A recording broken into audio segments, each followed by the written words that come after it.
네, 잠시 안내 말씀드리겠습니다. 네, 곧이어 두 번째 세션 시작될 예정입니다. 장내에 계신 분들께서는 착석 부탁드리겠습니다. 다시 한번 안내 말씀드리겠습니다. 저희 곧이어 두 번째 세션 진행될 예정입니다. 참석자분들께서는 착석 부탁드리겠습니다.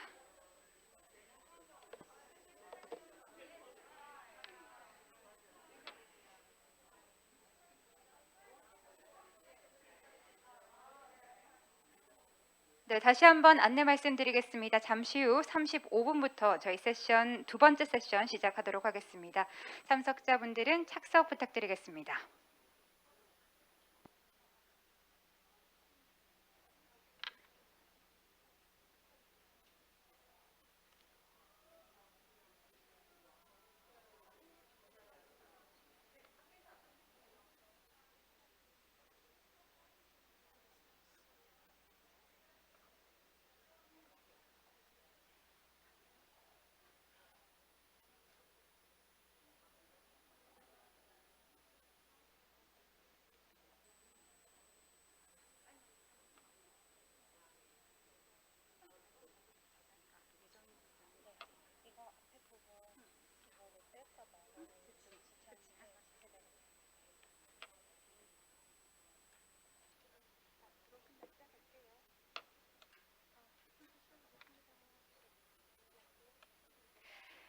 네, 감사합니다. 이제 두 번째 세션 시작하도록 하겠습니다. 약간 지체가 되어서요. 바로 자장님 소개 올리겠습니다. 제가 너무나 좋아하는 분인데요. 두 번째 세션인 워크라이프 밸런스를 이끌어 주실 분은 유정임 뉴스원 부산 경남 대표님이십니다. 네, 먼저 소개 올리겠습니다. 유정임 대표님은 이문세의 별이 빛나는 밤의 작가로 방송 생활을 시작하셔서 30년 동안 방송 언론인으로 활동해 오셨습니다. 활동을 하시며 제19회 한국방송 PD대상 작품상 등 굉장히 많은 상을 수상하셨고요. 현재는 부산 경남 뉴스원 대표로 역임하시며 부산국제 어린이 청소년 영화제 이사, 여성 월간지 우먼센스 교육 칼럼니스트 등 다양한 활동을 하고 계십니다. 그러면 유정임 대표님을 큰 박수로 무대 위로 모시겠습니다.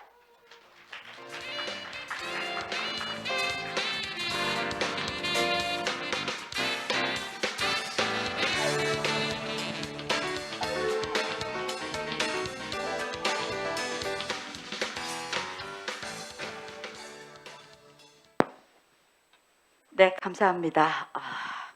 마이크 빼도 괜찮죠? 네, 연예계 생활을 오래 했기 때문에 네. 오늘 여기 와서 귀가 있는 게 얼마나 감사한가 생각을 했어요.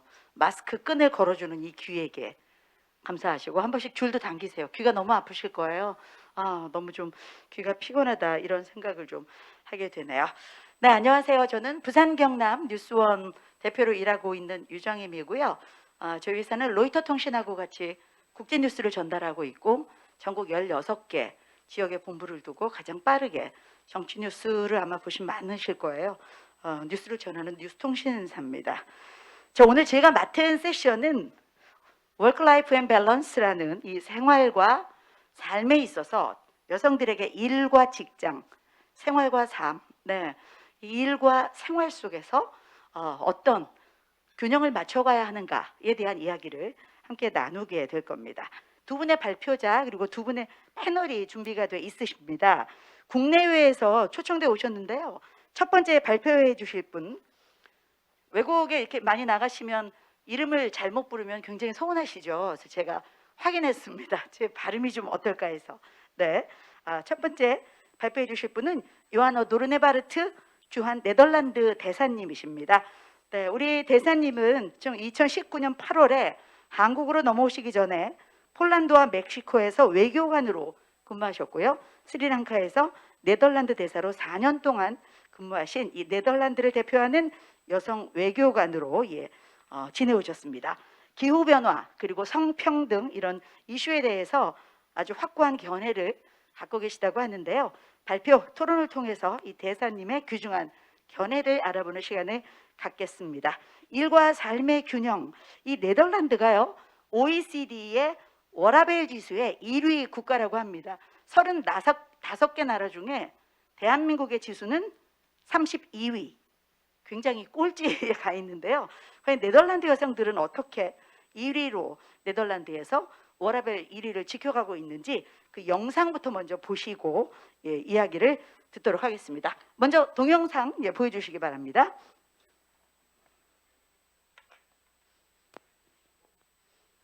자, 선생님 올라오시면 영상 틀 건가요? 네. 네, 영상. 아직 영상이 준비 안 됐나요?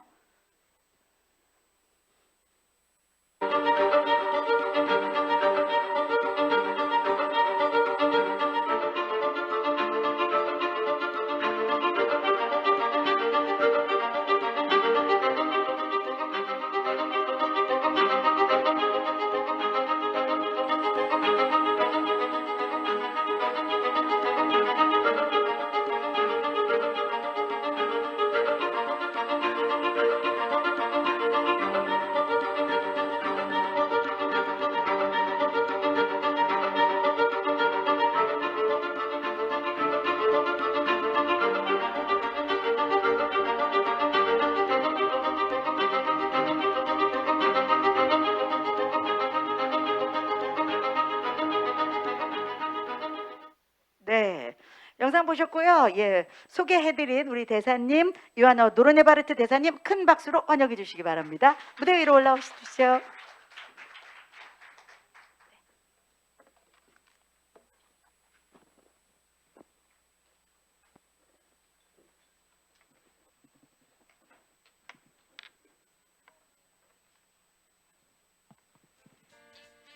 네, 다시 한번 요하노 도르네바르트 주한 네덜란드 대사님께 큰 박수 부탁드리겠습니다.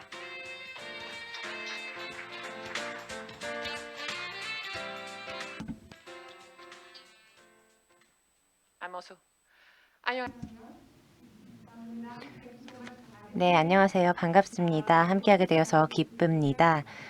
오늘 여러분들 앞에 서서 저희가 굉장히 중요하게 생각하는 이슈에 대해서 말씀드릴 수 있게 되어서 큰 영광입니다. 다른 이야기도 많이 하고 싶지만 오늘은 젠더와 네덜란드의 삶과 일의 균형에 대해서 말씀드리도록 하겠습니다. 먼저 오늘 글로벌 해양 여성 컨퍼런스에 참여하게 돼서 기쁘게 생각하고요.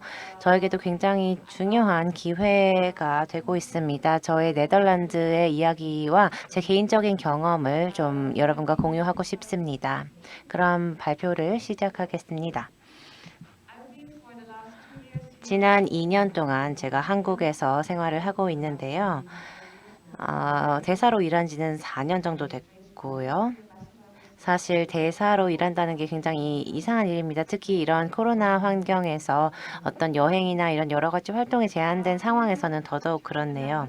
여기 네덜란드의 사진인데요. 서유럽 국가로서 굉장히 작은 면적을 가지고 있는 국가입니다. 저희 한국과 공통점이 많습니다. 해운이나 이런 것이 굉장히 중요한 국가이고요. 그리고 한국과 네덜란드는 공식 수교한 지가 60주년이 되었습니다. 이 60주년을 기념하기 위해서 여러 가지 행사를 하고 싶지만 지금은 코로나 때문에 대부분 온라인으로만 행사가 진행이 되네요. 하지만 지난해에 큰 전시회를 서울에서 주최를 했습니다. 그래서 이런 여러 가지 이벤트들을 앞으로도 진행을 해 나갈 것이고요. 제가 앞서 말씀드렸던 것처럼 한국과 네덜란드는 많은 공통점이 있습니다. 저희는 한국보다는 훨씬 작은 국가입니다. 면적으로 따졌을 때요. 하지만 해양 산업이 굉장히 많이 발전했고 혁신적인 국가입니다. 한국은 저희에게 2대 수출국입니다. 아시아 지역에서요. 중국이 1대 수출국이고요. 그래서 일본보다도 한국으로 수출하는 양이 더 많습니다. 그리고 말씀드렸듯이 해양 산업도 굉장히 중요한 산업입니다. 그럼 저희 네덜란드의 워라벨에 대해서 말씀드리겠습니다. 앞서 영상을 잠시 보셨죠? 저도 사실 몰랐던 사실인데요. 이 컨퍼런스에 와서 알게 됐습니다. 저희가 1위라고요. 하지만 맞습니다. 저희 네덜란드에서는 워라밸이 잘 실현이 되고 있습니다. 여기가 워라밸 지표가 좀 높은 10대 국가, 상위 10개국인데요. 많은 유럽 국가들이 있네요. 이 유럽 국가들의 공통점은 무엇일까요? 네덜란드의 사진을 보고 계시는데요. 저희는 함께 시간을 보내는 것에 중요한 가치를 두고 있습니다. 삶이라는 것은 일에만 집중되어서 안 됩니다. 삶을 즐길 줄 알아야 합니다. 가족, 친구들과 보내는 시간이 소중하죠. 그리고 지금은 좀 불가능하기도 하지만 밖에 나가서 보내는 시간도 굉장히 중요합니다. 몇 가지 사실에 대해서 말씀드리겠습니다. OECD 조사 결과로 나타난 수치들인데요. 네덜란드에서는 사무실에서 일하는 시간이 그리 길지가 않습니다. 근로 일수나 근로 시간이 그리 높지 않습니다. 코로나 이전에도 그런 것들이 어느 정도 제약이 있었고요. 한국에서는 그렇지 않죠. 10시가 넘어도 아직 오피스에 불이 켜져 있는 경우를 많이 봅니다. 하지만 네덜란드에서는 집에 가서 가족과 시간을 보낼 것을 권고하고 있습니다. 여기 보시는 숫자들이 있는데요. 또 다른 점은 이렇게 일하는 시간이 그리 길지 않으면서도 생산성을 가지고 경제가 돌아가는 이유는 저희가 여가 시간을 잘 활용하고 있기 때문이기도 합니다. 또 어떤 여러 가지 부담을 사람들 간에 공유하는 문화도 있습니다. 그리고 가정의 업무, 가사 업무를 서로 분담하기도 합니다. 이것은 평등성에 기반한 것입니다. 그리고 남성들도 부모가 되면 양육 휴가를 보내게 됩니다. 그리고 가사 노동을 분담하죠. 그래서 어떤 가정에서 이루어지는 가사 업무가 어떤 한 사람이 전담하는 상황을 맡고 있습니다. 그리고 1980년대에 사실 여성의 경제 참여도는 35%로 굉장히 낮았습니다. 그리고 아직도 파트타임으로 일하는 여성들이 많습니다. 여성들이 파트타임으로 일을 하면서 워라밸을 이루어 나갈 수 있는 것입니다. 아이를 낳고 가정을 꾸리면서도 일을 계속해서 나갈 수 있는 것이죠. 그리고 이후에는 다시 풀타임 워커로 돌아갈 수도 있고 공부를 해야 한다면 공부를 할 수도 있는 것이군요. 그래서 출산을 하고 나면 어느 정도는 파트타임으로 일을 하다가 나중에 다시 풀타임으로 일을 할 수 있는 이런 시스템이 네덜란드에는 잘 마련되어 있습니다. 그리고 저희는 공동체 정신이 굉장히 중요하게 여겨지고 있는 국가 중에 하나입니다. 제 삶을 돌아보면 제가 2명의 딸이 있는데요. 아이가 열이 나거나 하면 아이를 어린이집에 보낼 수가 없어요. 그런 경우에는 친구나 가족 또는 지인의 도움을 반드시 받아야 합니다. 또는 부모의 도움을 받아야 하죠.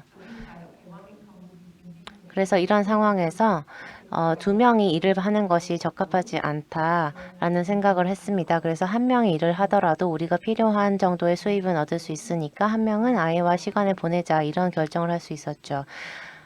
하지만 아이를 제대로 양육하기 위해서는 많은 돈이 들어가기 때문에 일을 해야 하는 상황인 경우도 많이 있습니다. 그리고 여기 숫자로 보는 여러 가지 팩트가 있는데요. 유럽의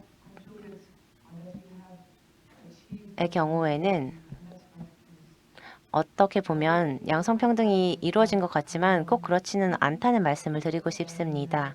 네덜란드의 외교씬에서 보면 제가 여성 대사이기는 한데요. 저희가 서로 도움이 없다면 이것은 불가능합니다. 컨퍼런스에 참여하고 헤이그에 모이고 할 때 여성 대사의 비중이 그리 많지 않습니다. 그렇기 때문에 컨퍼런스가 열리기 전에 저희는 먼저 만나서 서로를 돕자고 약속을 합니다.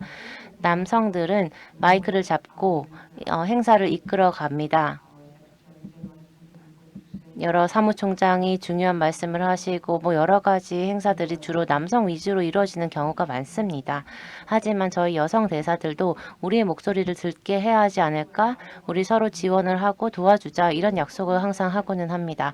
이런 것들을 볼 때 아직 유럽도 완전한 양성평등이 이루어졌다고 할 수는 없다는 점 잠깐 말씀드리고 싶었고요. 그리고 유럽에서 최고 경영진의 측면에서 볼 때 여성의 비율인 17%로 그리 높지가 않습니다. 이번 컨퍼런스는 해양에 관한 행사이기도 한데요. 앞서 많이 언급되었던 것처럼 네덜란드의 125만 선원 중에 2%만이 여성 선원이라고 합니다. 그래서 어느 정도 진전은 이루었긴 하지만 앞으로 또 해나가야 할 일이 많습니다.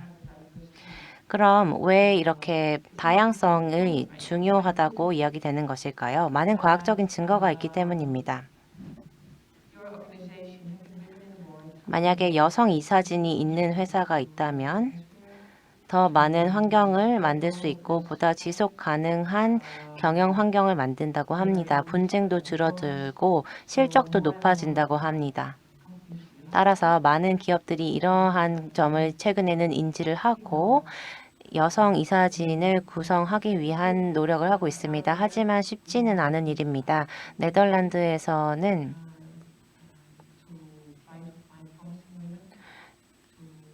역량 있는 여성 임원들을 채용하는 것이 쉽지 않다는 문제를 토로하는 헤드헌터들도 있습니다.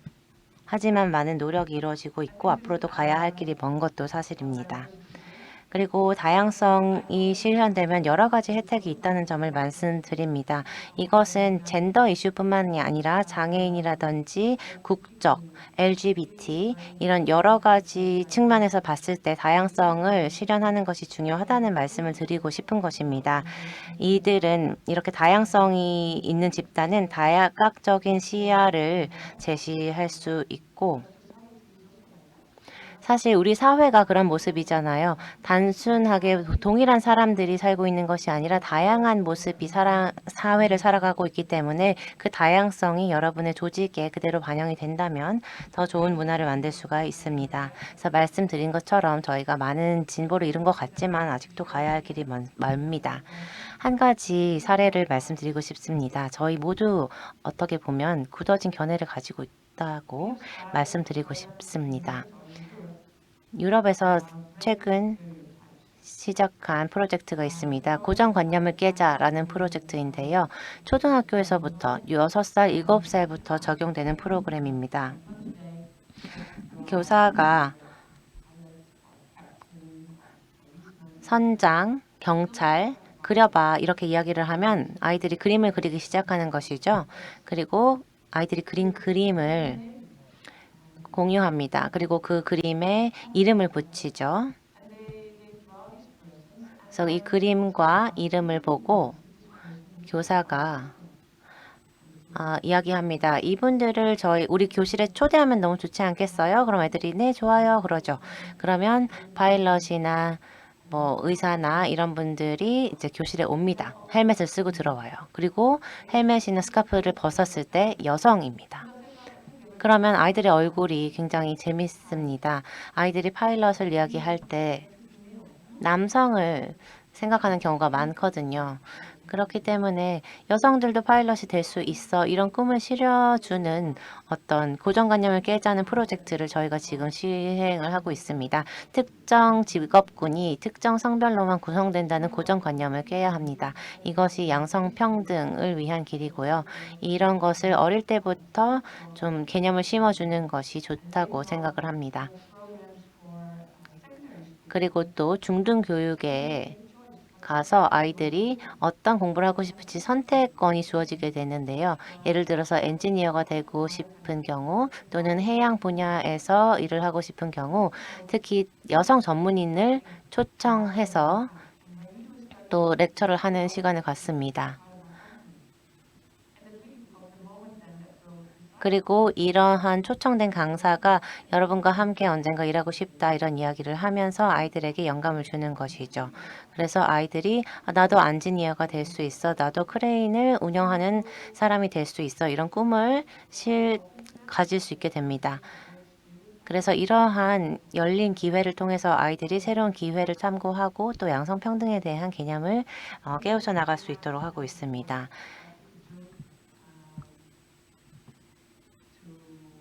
그렇다면 이런 새로운 기회를 우리 여성들에게 제공하기 위해서 우리가 무엇을 할 수 있을까요?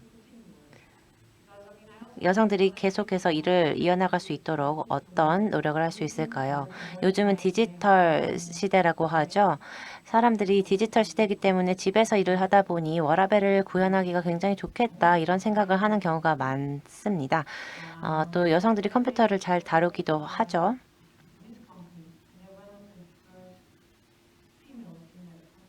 그리고 한 회사에서 보니 여성들이 대부분 30대가 되면은 그만두는 경우가 많다고 합니다. 너무 남성 위주의 문화에 지쳐서 그리고 지원을 받지 못하기 때문에 일을 관둔다고 하는데요. 그래서 이런 여성들을 디지털 환경에서 상호 간에 서포트를 해줄 수 있도록 하는 환경을 저희가 만들어주고 있습니다. 사실 직장에서도 남성들로부터 놀림을 받거나 괴롭힘을 당하는 여성들이 많기도 하죠.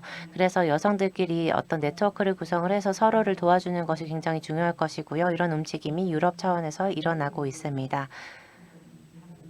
그리고 이러한 프로젝트들이 특히 이런 디지털 환경 속에서 여성들의 계속해서 일을 이어나가는 데 많은 도움이 되고 있다고 합니다. 특히 남성 위주의 산업, 해양 부문에서도 이런 것이 솔루션이 될 수 있을 것 같고요. 이게 제가 준비한 마지막 슬라이드인데요. 말씀드리자면 저희가 이런 불평등에 대해서 남성만을 탓할 수는 없습니다. 여성들도 이미 편견을 가지고 있습니다.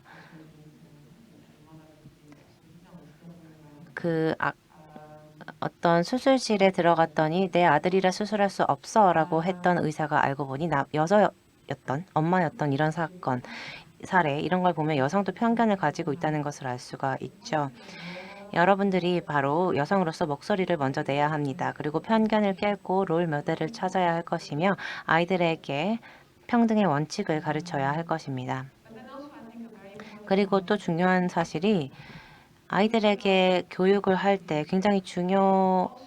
것이 굉장히 중요합니다. 여러분의 딸이 기술 전문가가 되고 싶어 할 수도 있잖아요. 그렇다면 가능하도록 지원을 해줘야 하죠.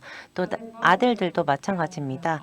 아이들에게 공평한 기회를 주고 평등하게 자랄 수 있는 환경을 만들어 줘야 본인들이 하고 싶은 일을 그리고 꿈을 이뤄나가고 여러 일자리를 상호 간에 공유할 수 있도록 가르칠 수 있을 것입니다. 따라서 여성들, 어머니들이 이런 것들을 아이들에게 가르치는 것이 굉장히 중요할 것 같다는 생각이 듭니다.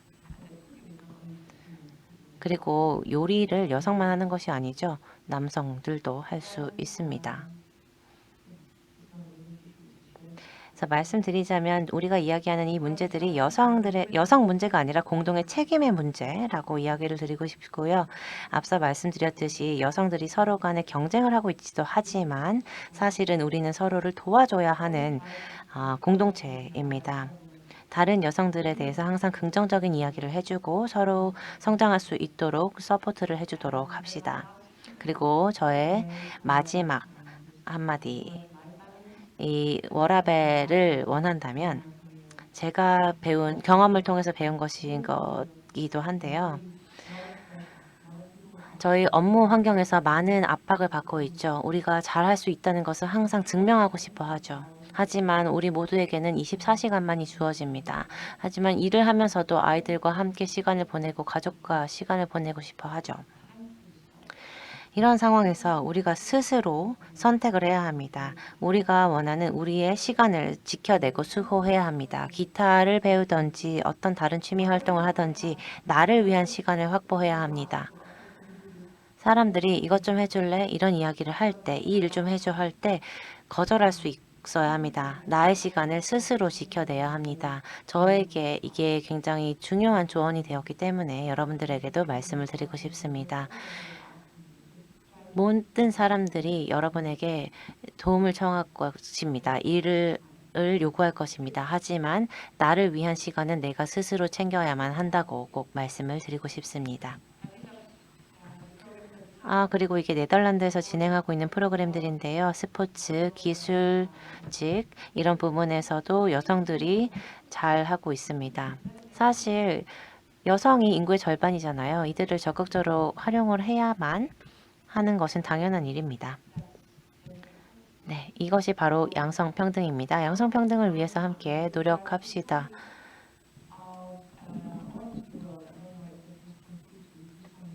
저희 성 기반의 젠더 폭력을 막기 위한 2주간의 축제가 지금 시작이 되었는데요. 이게 부산까지도 영향을 미치고 있는지는 모르겠지만 많이들 관심을 가져주시기 바랍니다. 질문 있으시면 나중에 받겠습니다. 감사합니다.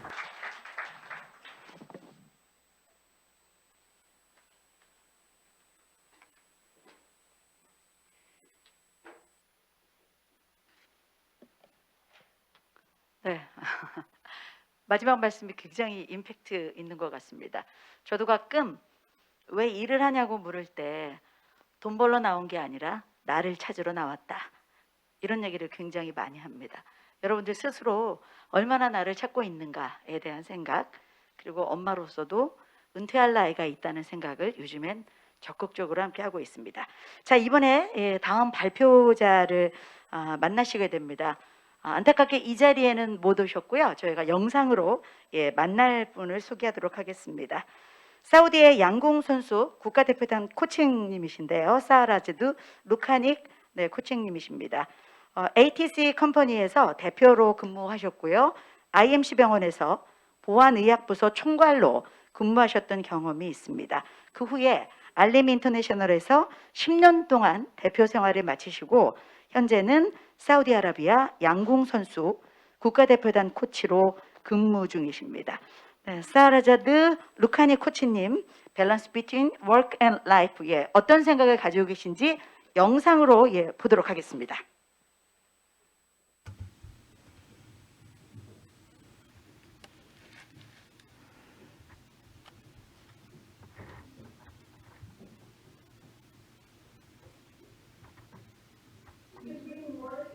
네, 일과 가정에 대해서 말씀을 드리겠습니다. 여러분 안녕하세요. 저는 사우디아라비아 수도인 리야드에서 부산에 계신 여러분들께 인사를 드립니다.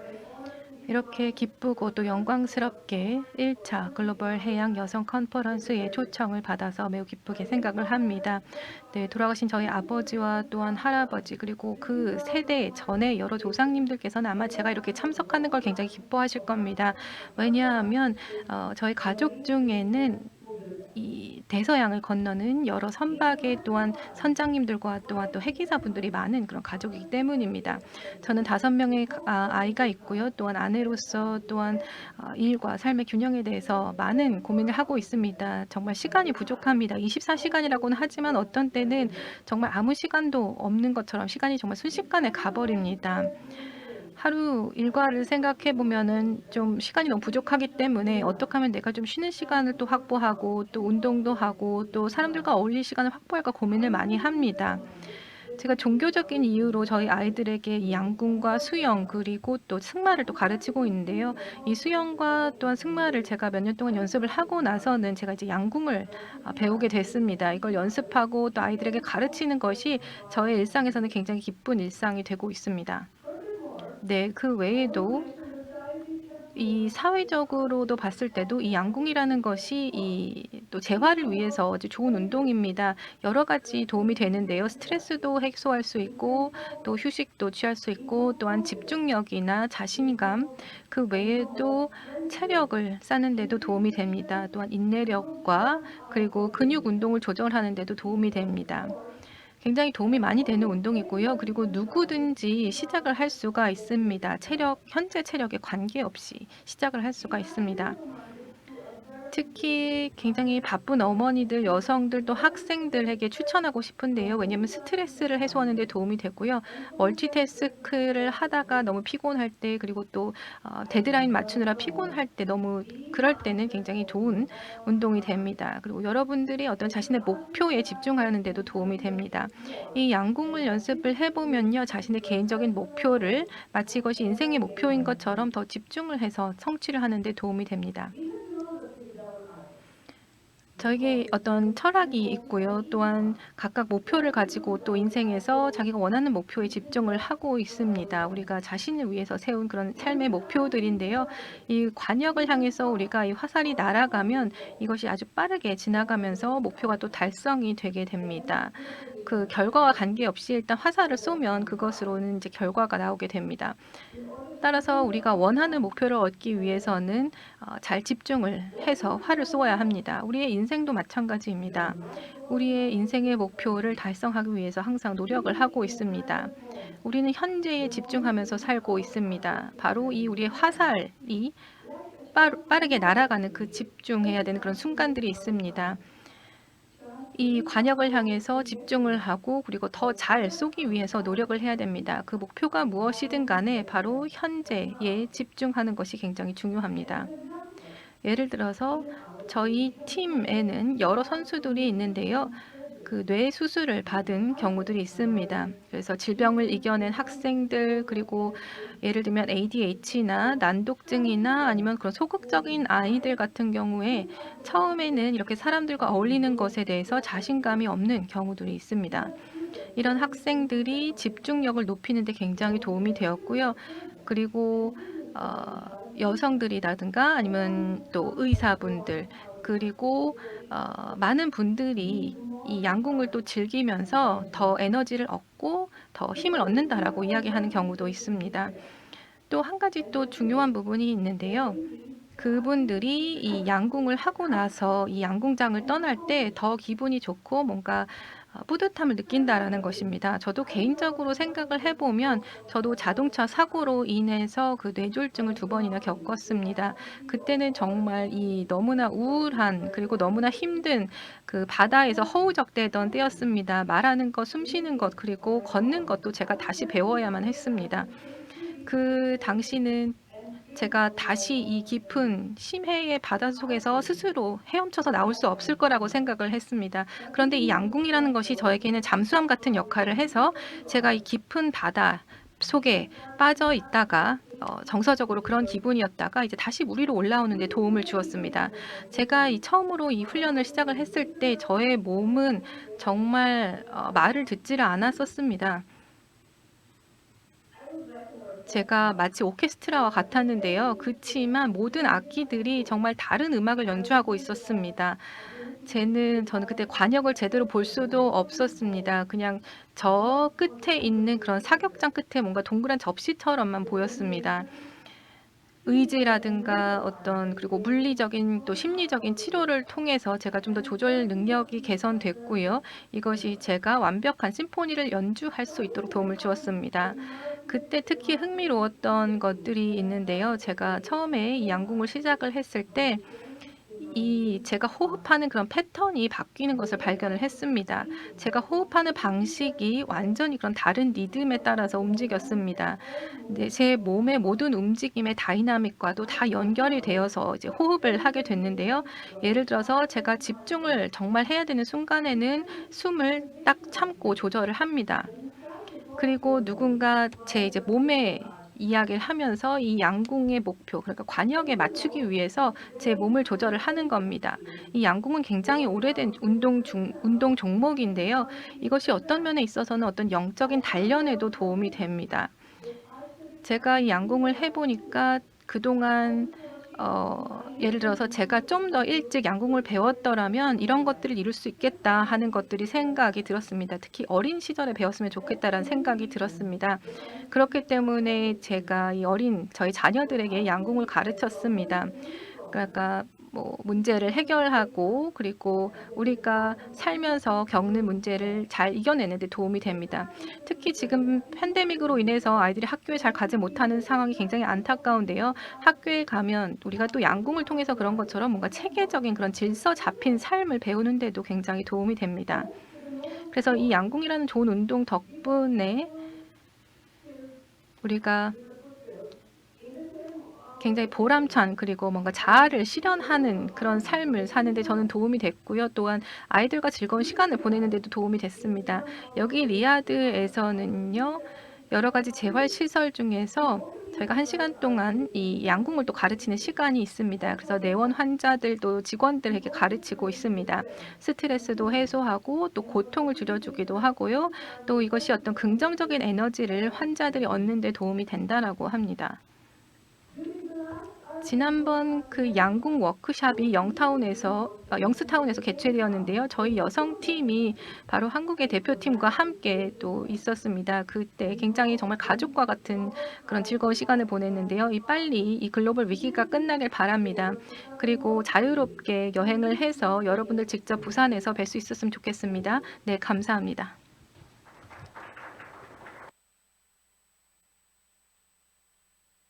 네, 감사합니다. 정말 뭔가 대형 오케스트라 같이 움직이셨다라는 말이 어떻게 보면 굉장히 마음에 와닿았던 것 같습니다. 두 분의 발표를 이렇게 듣고 보니까 토론에서 또 얼마만큼 주옥 같은 이야기들이 나올지 정말 기대가 되는데요.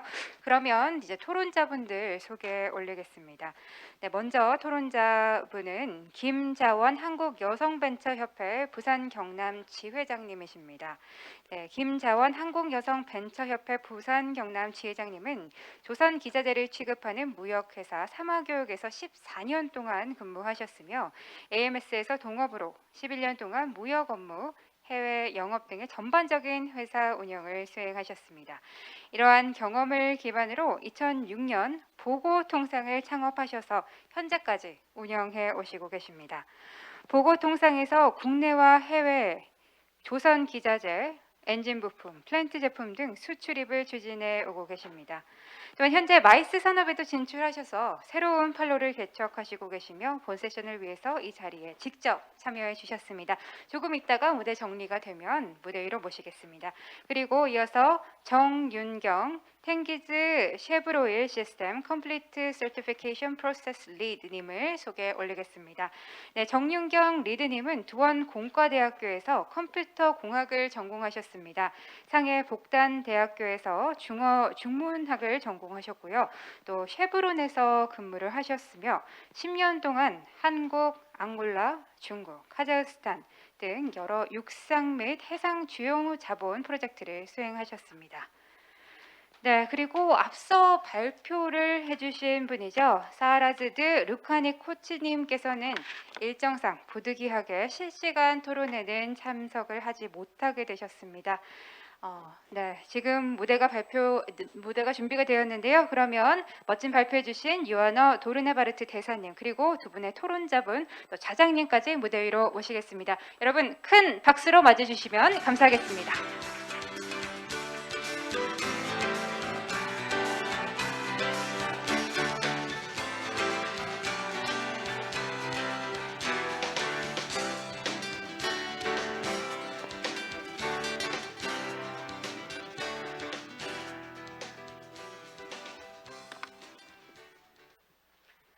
정말 빨리 올라오셨네요. 네, 그만큼 정말 하고 싶은 얘기가 많다.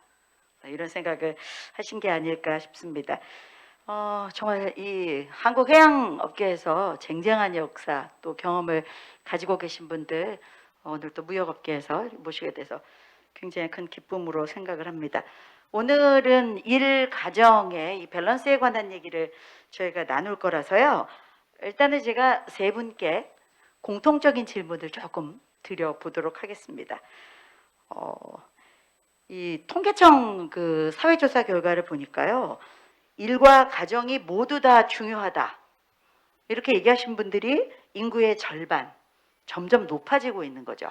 그러니까 모두들 일하겠다. 뭐 이런 생각을 많이 하는데 다양한 국가에서 세 분 다 일을 해보셨잖아요. 보셨을 때 뭐 한국을 중심에 놓고 다른 나라의 추세는 어떻게 좀 변화해 가고 있는지 개인적인 견해를 짧게 먼저 한마디씩 좀 경험해 보신 분야에서 어떠셨는지를 좀 듣도록 하겠습니다. 네, 먼저 마이크 들어주셨어요. 네, 안녕하세요. 한국여성벤처 부산 경남 지회 김자원 회장이고요. 저는 무역회사를 경영을 하고 있고요. 이름은 자, 네, 잘 들립니다. 좀 떨리네요. 떨린다고 할 땐 박수 한번 주시면 아. 훨씬 덜 떨리십니다. 네. 저희들이 수출이 대부분 한 95%가 일본입니다.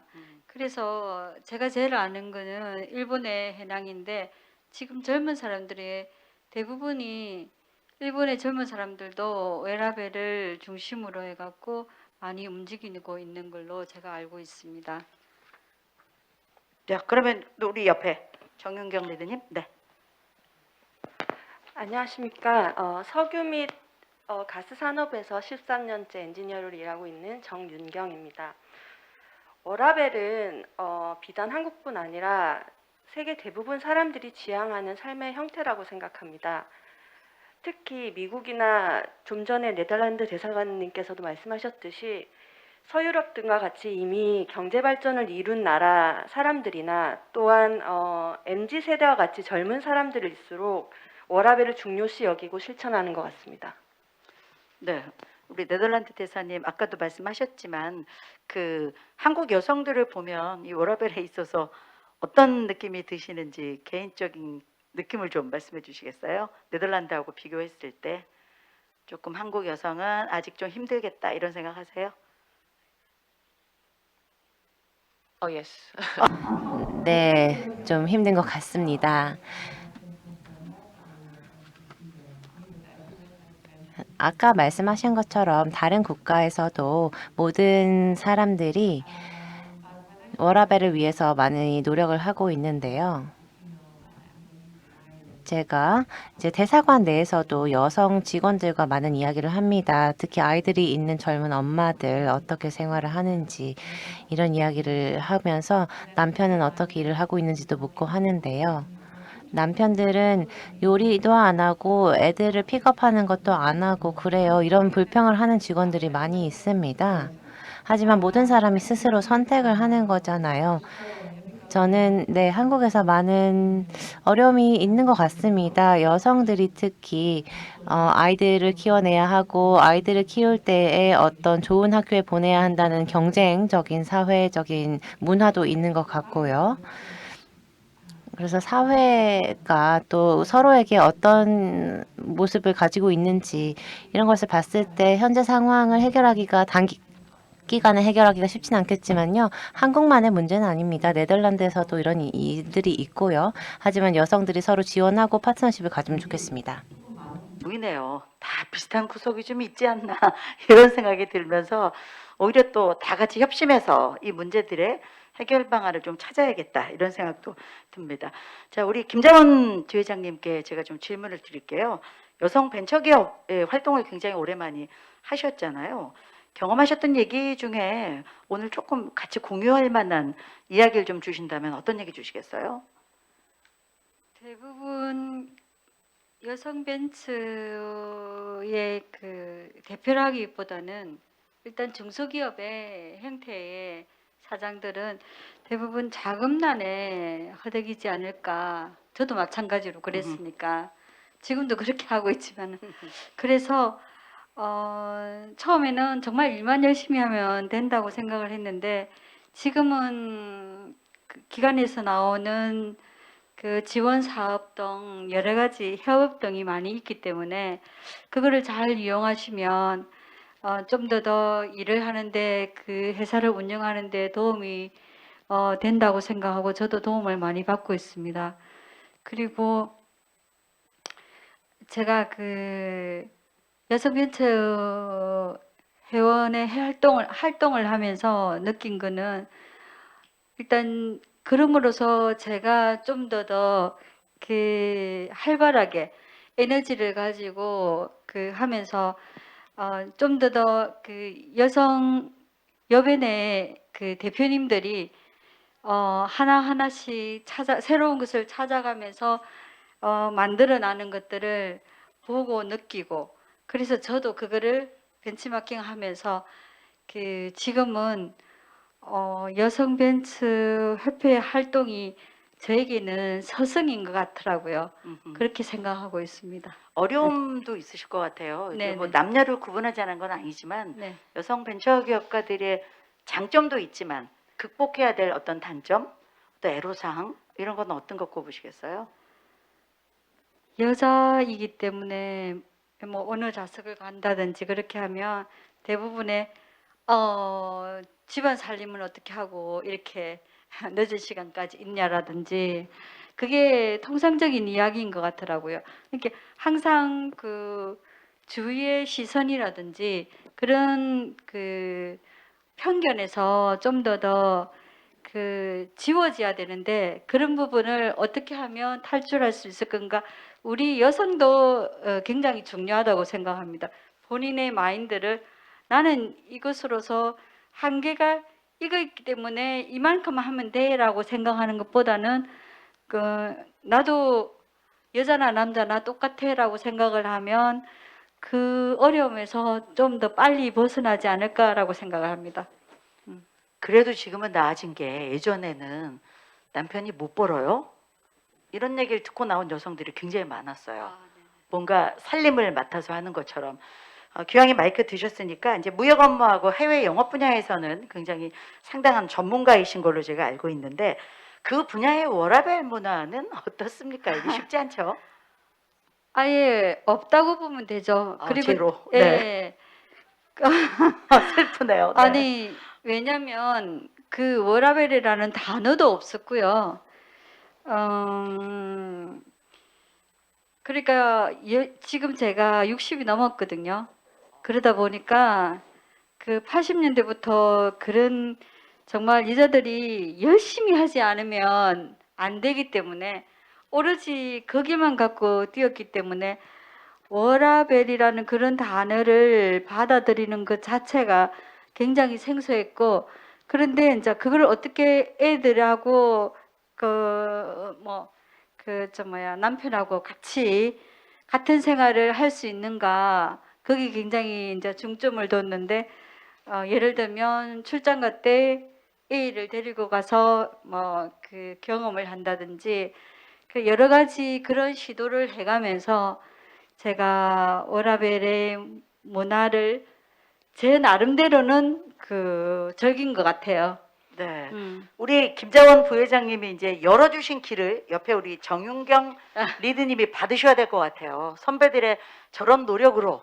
근데 우리 정윤경 리드님은 조금은 나아지지 않았을까 이런 생각을 좀 하는데, 사실 이제 일하시면서 육상이나 해상의 그 주요자본 프로젝트를 많이 수행을 하셨는데요. 해양 분야에 종사하는 여성을 다수 만나신 걸로 제가 알고 있습니다.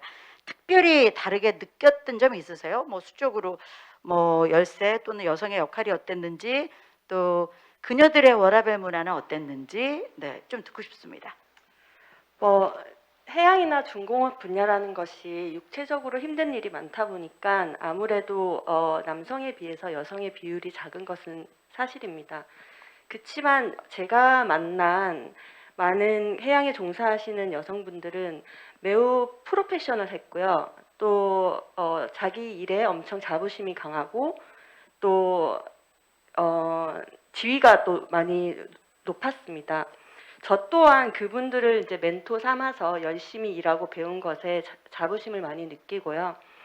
그리고 그 여성일지라 할지라도 해양 분야에 진출을 해서 자기 역량을 펼치는데 충분히 할 수 있다고 생각이 듭니다. 육체적으로 뭐 이렇게 좀 힘들어하시는 분은 없던가요? 저희 이제 방송 분야는 예전엔 카메라 엔지니어를 여성들을 이렇게 선발을 했었는데요.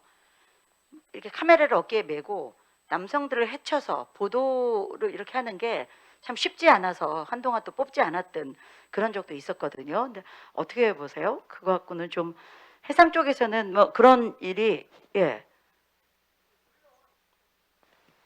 물론 육체적으로 힘들지 않다고 하면 거짓말이지만 제가 생각했을 때 일과 삶의 균형 또한 그 체력과 건강이 기초가 돼야 된다고 생각을 하거든요. 그래서 전문적으로 많이 일하시는 여성분들은 자기 체력 관리와 건강 관리를 프로페셔널하게 잘하고 계시기 때문에 그런 어려움을 겪는 여성분들을 많이 보지 못했습니다. 지금 아이가 있으신가요? 아니요, 저는 아직 미혼입니다. 아, 미혼이시군요. 앞으로 아이가 생기면 친정엄마, 시어머니 부탁 이거 아니고 어떤 계획을 가지고 계십니까? 워라밸을 위해서?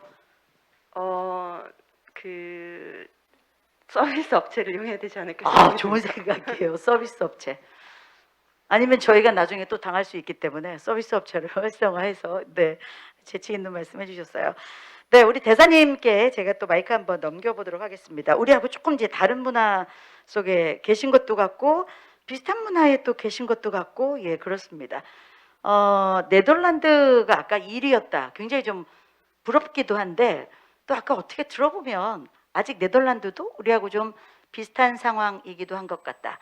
개인적으로는 워라밸을 위해서 정말 이건 좀 바뀌어야 돼, 속상해 이렇게 느낀 것들이 좀 있으신지 좀 궁금합니다. 뭐 경제적 측면 또는 문화적인 측면, 네덜란드의 정책적인 측면 뭐 어떤 게 좀 바뀌어야 된다고 생각하시는지 듣고 싶습니다.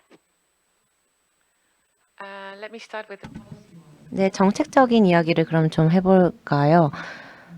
유럽에서 그리고 네덜란드에서 중요한 것이 법 체계입니다. 법에 따라서 우리는 모두 평등한 존재로 인식이 되고 있습니다. 어떤 차별을 하면은 안 되고 여성이기 때문에 여성을 차별을 하면 안 되고요. 이러한 문제가 발생했을 때는 법적으로 문제가 될 수가 있어요. 그래서 법적 분쟁까지 이어질 수도 있습니다. 한국에서도 비차별법을 위한 움직임이 있는 것으로 알고 있는데요. 이러한 정책적인 변화, 또 법적인 변화가 굉장히 중요하다고 생각을 합니다. 법적으로 모두가 평등하다고 분명히 명시를 해야겠죠. 그리고 또 두 번째로는 이런 변화는 분명히 시간이 필요하다고 말씀을 드리겠습니다. 부모로서 자리를 잡고 또 커리어적으로도 성공을 하기 위해서도 시간이 필요하듯이요. 그리고 또 재정적인 독립 역시 굉장히 중요한 요인입니다. 여성들이 일을 하고 자체적으로 직장을 가지고 동료를 가지는 것이 중요하다고 생각을 합니다. 이를 위해서 스스로 성장할 수도 있고요. 더불어서 독립성을 확보할 수가 있습니다. 이게 어떤 젠더 폭력에 대한 이야기만은 아닙니다. 하지만 그 이야기를 좀 해야겠는데요. 코로나로 인해서 가정 내에서 여러 가지 젠더 폭력이 계속 이루어지고 있는 것이 사실입니다. 많이들 집에 머무르는 시간이 있다 보니 분쟁이 생길 수가 있죠. 하지만 여러분이 소득이 있고 재정적으로 독립을 한다면 그런 환경에서 충분히 스스로 벗어날 수가 있습니다. 따라서 여성들이 풀타임이 아니더라도 일을 할 수 있는 어떤 정책적인 보조가 필요하다고 생각을 하고요. 또 지원을 아주 오랫동안 해줘서 양육 기간 동안 어떤 보조금을 주면서 파트타임을 유지해 나갈 수 있는 이런 정책을 도입하는 것도 많은 도움이 될 수 있을 것 같습니다. 이러한 것들이 여성들이 계속해서 일을 해 나갈 수 있도록 분명한 지원책이 될 것이라고 생각합니다. 그리고 또 롤모델이 만드는 것이 중요할 것 같습니다. 아, 저렇게 일을 하는 사람들이 있구나. 이런 것들을 좀 볼 수 있다면 도움이 될 것 같고요. 그래서 우리가 더 노력을 해서 우리가 이것을 할 수 있다는 것을 어느 정도 증명을 해서 다른 사람에게 좀 롤 모델이 될 수 있으면 좋을 것 같습니다. 사람들이 또 제가 한국으로 간다고 하니까 한국은 굉장히 남성 위주의 문화인데 잘 일할 수 있겠어? 이런 의구심을 던졌던 사람들이 있었어요. 너 되게 거기서 대접하지 못할 걸 이런 이야기를 많이 들었는데요. 그런 이야기를 들었기 때문에 저는 더 열심히 일했고 서로 지원을 하면서 꿈을 이뤄냈습니다. 장을 좀 하게 되는데, 네, 사실 이제 남성과 여성은 서로 이렇게 싸우는 구조는 아닌데 이상하게 워라밸 얘기가 나오면 다퉈야 되는 상대인 것처럼 인식이 좀 되기도 합니다. 벤처 파티에서는 사실 말씀하신 것처럼 출퇴근하는 시간이 정해진 게 아니잖아요. 뭐 나가면 온종일 일할 수도 있고, 후배들을 위해서 워라밸 환경에 위해 어떤 제언을 주시거나 이런 건 좀 가슴에, 아까 멘토 얘기하셨어요, 대사님이. 그래서 먼저 앞서가신 멘토로서 이런 점은 정말 명심하면 워라밸을 실현하는 데 큰 도움이 될 거야 라고 말씀 주신다면 어떤 얘기 꼭 주고 싶으세요? 워라밸에 대해서는 제가 대본에 없는 걸 여쭙거든요. 아니 워라밸에 대해서는 솔직히 제가 정리가 안 돼가 있어요. 왜냐하면 이때까지 제 생활이 그게 아니었기 때문에 그래서 후배들한테 워라밸에 대한 어떠한 것들을 지키면서 가야 되지 않겠나고 생각을 했는데 일단은 우리 후배들한테는 정확한 시간들을 만들어서 원래 왜냐하면 뭐 식사 시간 또 일하는 시간 이런 것들을 좀 지키면서 가면 근데 지키지 못하는 그 대표들이 대부분이거든요. 그래서 직원들하고 그걸 지키면서 소통해 가면 충분히 좀 더 나은 그 젊은 사람들이 좀 더 나은 생활들을 하지 않을까라고 생각이 듭니다. 왠지 네. 저 말씀 깊은 속에는 나처럼은 살지 마. 맞습니다. 맞죠? 그렇게 말씀 못 하셨는데 더 이상 이렇게 살지 마. 그 얘기 하고 싶으신 거죠. 네, 자 우리 김자원 지회장님 말씀 이어서 또 옆에 우리 정윤경 리더님은 저렇게 안 사실 거죠. 네, 예, 말씀을 좀 해주실래요? 뭐 그 후배로 살아가고 계시니까 선배들을 보면서 같이 일하는 여성으로서는 좀 안타까운 점도 있으셨을 것 같아요. 뭐 제가 MZ 세대가 아니라서 뭐 완벽하게 일과 삶을 분리해서 이렇게 살았던 건 아닌데요. 제가 일과 삶의 균형을 맞추기 위해서 노력했던 거는 먼저 체력을 길러야겠다고 생각한 게 놀 때도 체력이 있어야 놀 수 있겠구나 생각을 했거든요. 그래서 체력을 열심히 길렀고요. 두 번째로 제가 그 균형을 맞추기 위해서 노력한 거는 그 선택과 집중을 했던 것 같습니다. 네. 물론 뭐 처음에 어떤 분야에서 전문가가 되기 위해서는 일정 시간 동안에 희생이 좀 따르기도 해야 됐는데요. 그 후에 제가 그 중요시 여기는 우선순위를 정하고 거기에 가치에 따라서 집중을 하는 것에 노력을 했던 것 같습니다. 지금 우리 정경 리더님이 안식년을 준비 중이라고 들었어요. 직장인이라면 누구나 꿈꾸는 얼마 정도 준비하시는 거예요, 시간이? 안식년을 준비했다기보다 네. 저는 제 멘토이자 저의 서양 아버지 같은 분이 계신데요. 그분이 제가 30대 초반부터 항상 저에게 은퇴 계획을 세워야 한다고 말씀을 하셨어요. 30대 초반부터. 네네. 네. 근데 물론 고작 30대 초반인 제가 뭐 은퇴에 대해서는 너무 먼 일이고 또 남의 일 같이 느껴져서 그때는 정말 심각하게 생각하지 않았는데 시간이 지나면서 사람들이 은퇴하는 모습을 보고 또 그 과정들을 지켜보면서 남들보다는 좀 빨리 은퇴에 대해서 은퇴 후의 일에 대해서 생각을 하게 됐고 또 계획을 짜게 됐어요. 그래서 네. 안식년을 제가 준비한 거는 사실 뭐 언제부터 이렇다기보다 막연히 40대에는 안식년을 꼭 가져야겠다 이런 생각을 했었어요. 그래서 뭐 디테일한 대단한 무슨 계획이 있는 건 아니지만 100세 시대를 사는 우리에게 60대 또 내가 70이 됐을 때 지금처럼 건강하게 계속 할 수 있는 일을 찾는다는 것, 또 그것을 위해서 준비를 하는 기간을 가진다는 것은 중요하다고 생각을 합니다. 지금 그럼 얼마나 진행 중이세요?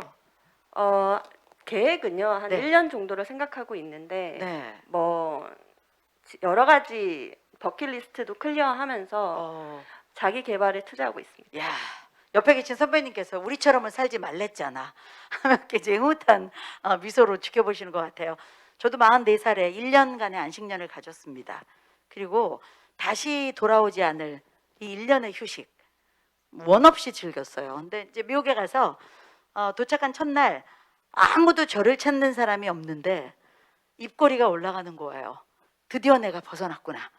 화장 하나도 안 하고 다녀도 아무도 저를 못 알아보고 전화 한 통 오지 않을 때 이게 외로움이 아니라 해방감 같은 그 1년이 또 돌아와서 정말 일을 열심히 하게 만들었는데 예전에 우리 제 회장님 같은 선배 세대는 상상할 수 없었던 그런 일이었을 것 같다. 아마 그런 희생이 또 우리 여성들에게는 또 다른 발판을 만들어주고 있다는 생각이 듭니다. 제한된 시간이 있어서 이제 끝 질문들을 하나씩 드리고 저희가 정리를 해야 될 것 같습니다. 먼저 김자원 우리 한국여성벤처협회 부산 경남 지회장님께 말씀드릴게요. 예전 보니까 코마린 참석하셔서 그 해운 기자재 이 해운 기자재 업계 제품 소개하시는 걸 저희가 봤는데요. 이 해운 업계하고 많은 업무를 하고 계신데 해운 업계 여성 인력 확대를 위해서 어떤 워라밸 문화가 만들어져야 한다. 뭐 시간상 일정하게 일해야 된다거나 이게 좀 쉽진 않겠지만 제언하실 수 있는 말씀이 있으시다면 좀 주시기 바랍니다. 저희들이 조순서에다가 제품을 납품하고는 있지만 솔직히 그 해운 업계의 그 실태는 솔직히 좀 잘 몰라요. 근데 이제 그 가서 느끼고 본 바하고 또 한국의 조선소에 우리 여성분들을 보면 일단은 지금 제일 중요한 게 여자분들이 조선의 일을 궁금해하지 않는 게 좀 많은 것 같아요.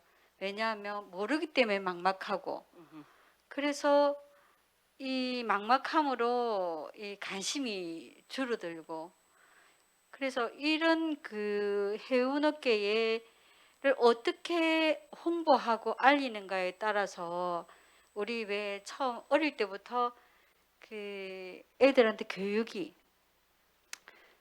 굉장히 중요하다고 느끼는 게 특히 부산은 해양이 바다가 옆에 있고 이렇기 때문에 하여튼 조선이 뭔지 해양이 뭔지를 충분히 홍보를 하면서 가지고 가면 솔직히 저희 딸은 배가 뭐고 배 안에 뭐가 들어가는가는 어릴 때부터 보면서 자랐어요. 아, 따님이 있으시군요. 예. 그런데 다른 부분들은 다른 애들은 좀 솔직히 잘 모르거든요. 저도 잘 몰라요. 예. 네. 그래서 좀 더 관심을 가지고 그 공공연한 그런 편견이나 이런 것들을 지워버리려면 많은 교육과 홍보, 그 다음에 그 뭐라고 해야 됩니까? 직업 박람회. 그게 갑자기 생각이. 직업 박람회든 그러한 저 시스템을 만들어서 이런 컨퍼런스도 벽을 높게 하는 게 아니고 낮게 해서 정말로 많은 분들이 듣고 배우고 이렇게 해서 배라는 게 뭔지 바다라는 게 뭔지를 알게 되면 스스로가 나 저거 궁금해, 나 저런 데 가고 싶어라고 느낄 수 있지 않을까라고 생각이 들더라고요. 네, 어느 분야든 남녀의 편견을 좀 네. 깨는 경험을 네, 했으면 네. 좋겠다. 네, 네, 네, 네. 그런 말씀이신 거죠. 그 말씀하시니까 바로 제가 이 대사님께 조금 질문을 좀 드리고 싶습니다. 오늘 우리 컨퍼런스 개최하고 있는 이 부산에요. 영도에 보면 해양 클러스터, 해양 관련 기관들이 쫙 돼 있습니다. 뭐 해양과학기술원, 해양수산개발원 16개 공공기관들이 들어와 있는데요. 네덜란드는 특히 이 조선공학을 이끄는 마린을 비롯해서 왕립해양연구소처럼 주요 연구기관들이 꽤 있다고 그래요. 그래서 여성 해양과학자, 남성 과학자 사이의 비율 좀 줄이기 위해서 애를 많이 쓴다고 하는데 대사님께서는 한국 이 해양 여성계를 위해서 어떤 한국 정부의 정책적인 제안을 하나 주신다면 어떤 제안을 좀 주실지 듣고 싶습니다.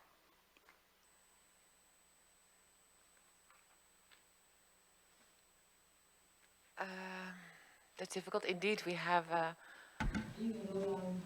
쉽지는 않은 질문입니다. 사실 네덜란드는 굉장히 해수면에 가까이 위치한 국가입니다. 따라서 물 관리가 굉장히 중요한 국가이고 아까 말씀하신 것처럼 이런 다양한 해양 연구소가 중요한 역할을 하고 있습니다. 그리고 네덜란드와 한국 간에 많은 공동 연구가 진행되는 것으로도 알고 있습니다. 이 연구 분야에 더 많은 여성들을 포함하기 위해서는 앞서 김자원 선생님께서 좋은 말씀을 해주신 것 같습니다. 대표님 말씀하신 것처럼 아이들이 이런 산업 부문에 대한 정보에 더 많이 노출이 되도록 해야 할 것입니다. 또 안전한 방법으로 아이들이 이런 연구소도 방문해보고 산업 현장을 방문해보면서 재미있는 이야기를 해주도록 하는 것, 그리고 스스로 연구를 해보도록 한다든지 이런 연구가 얼마나 재미있는지 이런 이야기를 공유를 한다면, 특히 어린아이들에게 교육을 한다면 많은 도움이 될 것 같고요. 그렇다면 아마도 더 많은 여학생들이 이런 산업 분야에 관심을 가지지 않을까요?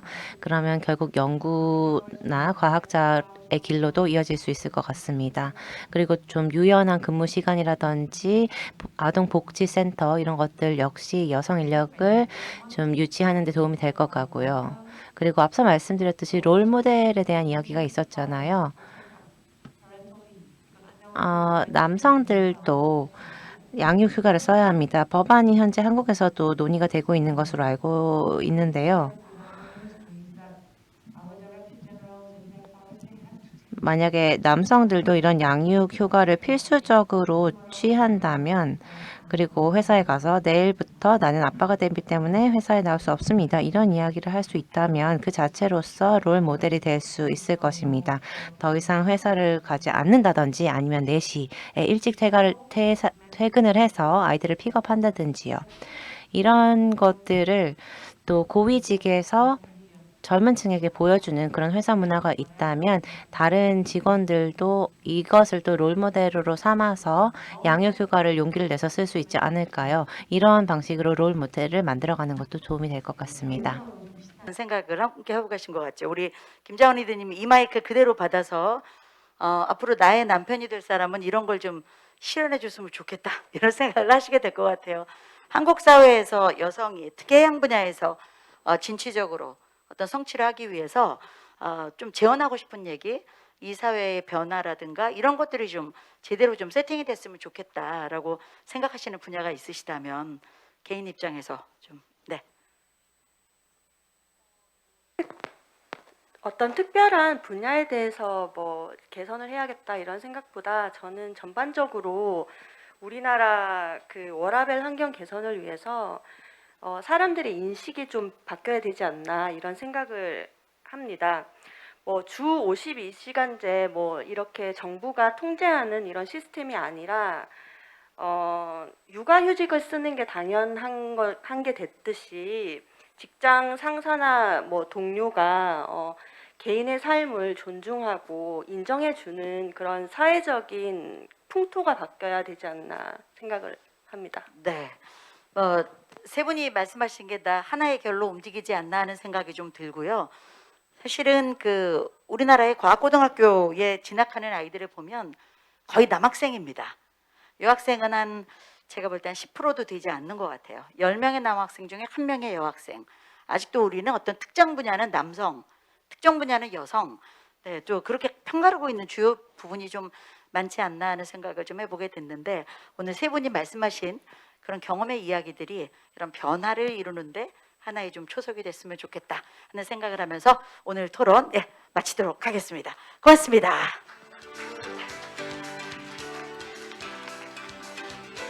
네, 감사합니다. 저도 워크만 하고 라이프 없는 삶을 살았는데 오늘 이렇게 토론 들으면서 참 앞으로 어떻게 살아야 할지 많은 고민이 되는 것 같습니다. 네, 워크라이프 밸런스라는 주제로 세션을 이끌어주신 유정임 대표님과 또 발표자 패널분들 정말 수고 많으셨습니다. 큰 박수 부탁드리겠습니다. 네, 감사합니다. 그러면 지금부터 20분 동안 휴식 후에 다음 세션에서 만나 뵙도록 하겠습니다. 감사합니다.